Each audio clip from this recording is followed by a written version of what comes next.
Muito bem, senhoras e senhores, sejam muito bem-vindos a mais esse vídeo da série Enem do Inventando História. E olha só, pessoal, hoje eu trago para vocês um assunto realmente muito importante, não só para a prova do Enem, mas também para qualquer vestibular no Brasil, que são as revoltas sociais na chamada República Oligárquica ou República do Café com Leite. Vamos lá então? Então partiu a vinheta, vamos lá!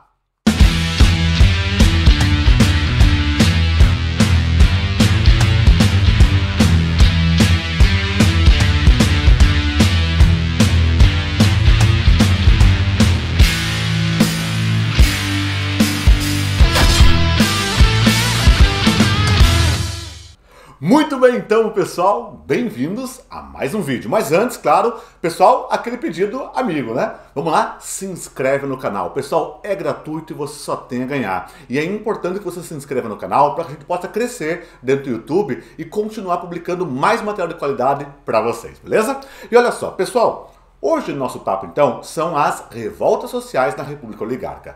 República Oligárquica é essa que tem uma aula sensacional, completinha, do professor Tiago para vocês. Vou deixar aqui o card da aula, tranquilo.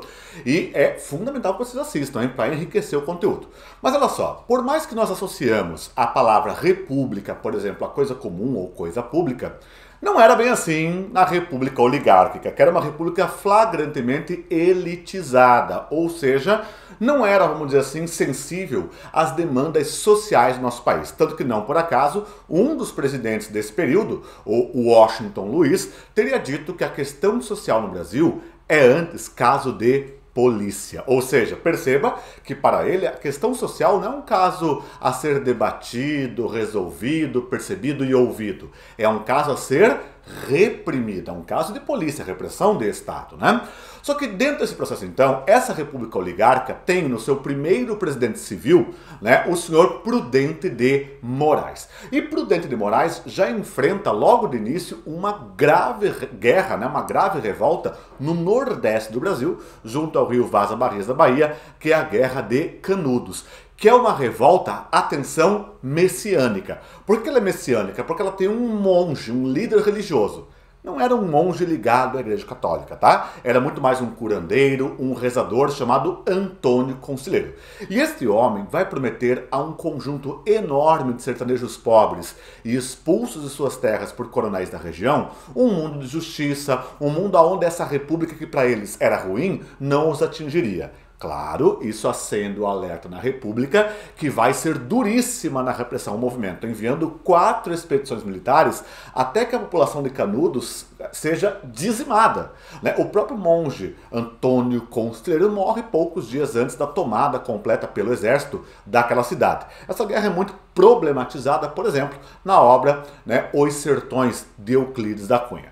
Outra revolta que nós temos aqui é em 1904, que é a revolta da vacina. O presidente Rodrigues Alves, prefeito do Rio de Janeiro, Pereira Passos. Lembra que essa dupla dinâmica, pessoal, está muito ligada, por exemplo, às reformas urbanas no Rio de Janeiro, ou seja, o bota abaixo, que era você derrubar os cortiços no centro do Rio, que era onde habitava a população pobre, para criar ali o quê? Bulevares, avenidas e cafés. Era uma belle époque brasileira, tá? Essa população pobre, claro, não tem alternativa a não ser o quê? Ocupar os morros cariocas. É o início do processo de favelização. Porém, veja, então já havia uma insatisfação popular. Já havia um momento em que a população não via mais o seu governo como algo benéfico a elas. Aí, de repente, vem o grande sanitarista Oswaldo Cruz, que dá nome, inclusive, a Fiocruz, no Rio de Janeiro, né? E ele propõe a vacinação obrigatória contra a varíola, que era uma doença que vitimava muitas pessoas na época, né?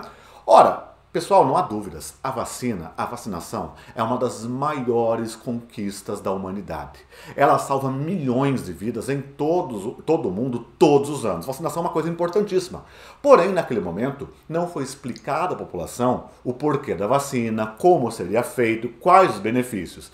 E essa população, que já estava até aqui de governo na época, ela vê a vacinação como algo autoritário e se rebela. Soma-se a isso que havia todo tipo de fake news e notícias falsas que diziam que a vacina as mataria, que as vacinas as deixaria doentes e por aí vai.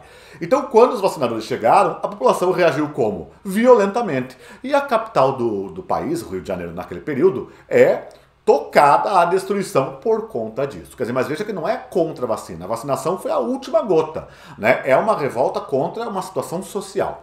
Outra revolta ocorre no conturbadíssimo governo do militar Marechal Hermes da Fonseca. Foi um governo bastante desastroso em muitos aspectos, o governo Hermes da Fonseca.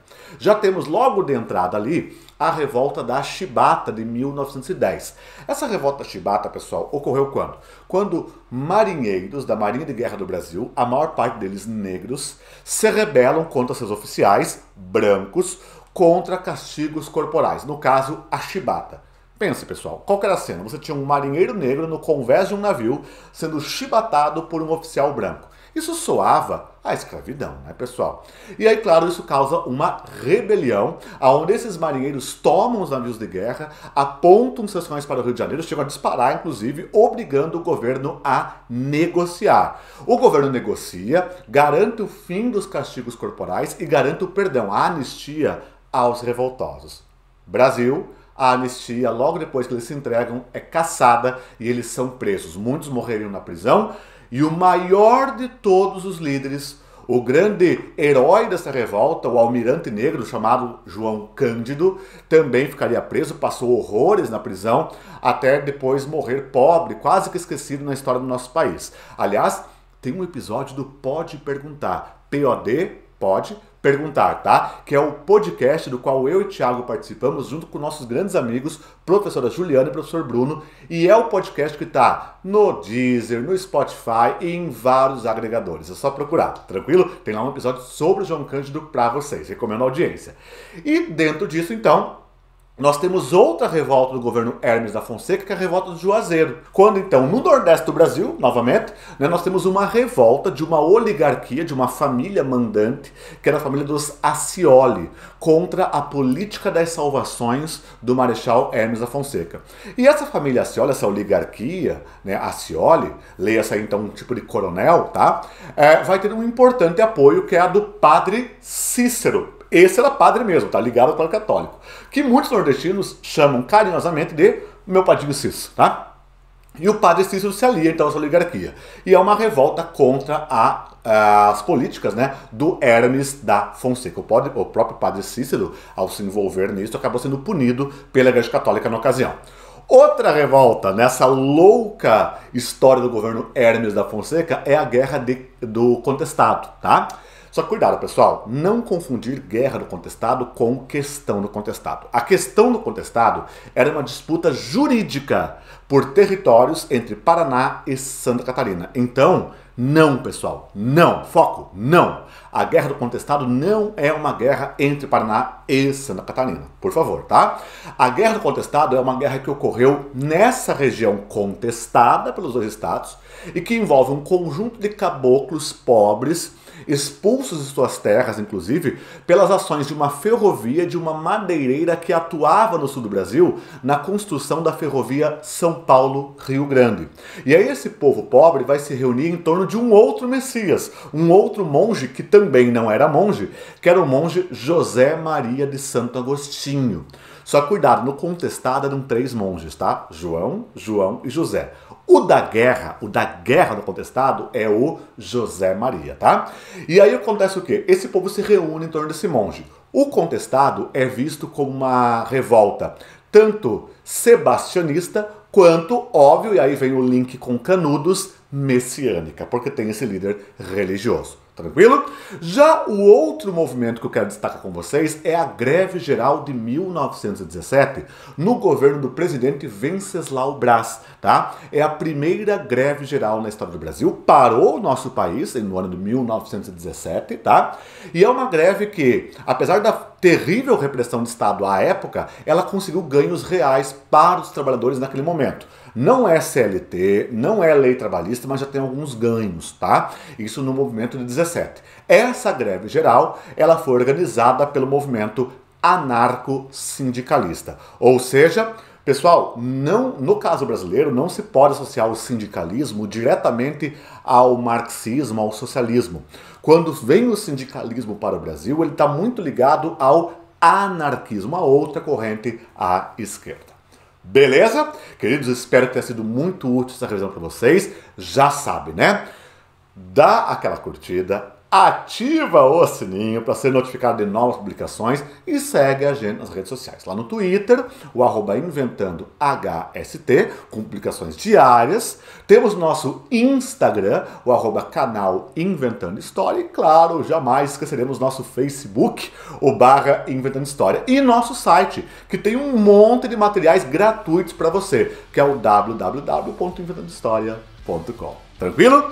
Queridos, um fortíssimo abraço e claro que a força esteja com vocês. Tchau, tchau!